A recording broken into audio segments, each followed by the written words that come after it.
Hey guys, welcome back to channel. So இன்னைக்கு நம்ம எங்க வந்திருக்கோம் பாத்தீங்கன்னா நம்ம விரிஞ்சிபுரத்துல இருக்க மார்கபாதீஸ்வரர் கோயிலுக்கு தான் பாத்தீங்கன்னா வந்திருக்கோம். ஸோ இந்த கோயில் பார்த்தீங்கன்னா ஒரு 1300 வருஷம் பழமையான கோயில். ஸோ வேலூர்லேயே பார்த்தீங்கன்னா இதுதான் கொஞ்சம் பழமையான கோயில். ஸோ இந்த கோயிலில் பார்த்தீங்கன்னா ஒரு ஆச்சரியம் இருக்கும். ஸோ அதுக்கோசம் தான் பார்த்தீங்கன்னா இந்த கோயிலுக்கு நம்ம வந்தோம். ஸோ அது என்ன ஆச்சரியம் நான் உங்களுக்கு காமிக்கிறோம் வாங்க. ஸோ இதுதான் பார்த்தீங்கன்னா அந்த மணி காட்டுற கல்.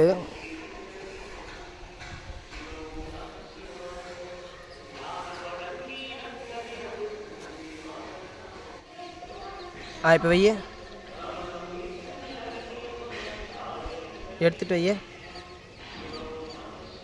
ஸோ கரெக்டாக பாருங்கள் 5 மணிக்கு லைட்டாக கொஞ்சம் மேலே காமிக்குது. அப்படியே டைம் என்ன நீங்களே பாருங்கள் 5:11. ஸோ இதுவும் பார்த்தீங்கன்னா கரெக்டான டைம் தான் காமிக்குது. ஸோ 1300 வருஷத்துக்கு முன்னாடி எப்படி இதை டைம் கணிச்சிருப்பாங்க பார்த்தீங்களா? ஸோ இதெல்லாம் ஒரு ஆச்சரியம் தான் இந்த கோயிலில். ஸோ இன்னும் இந்த கோயிலில் பார்த்தீங்கன்னா நிறைய ஆச்சரியம் இருக்குது. ஸோ இதோட ஃபுல் வீடியோ நம்ம சேனல்லே போட்டுக்குது. கீழே இருக்கிற லிங்கை கிளிக் பண்ணி பாருங்கள்.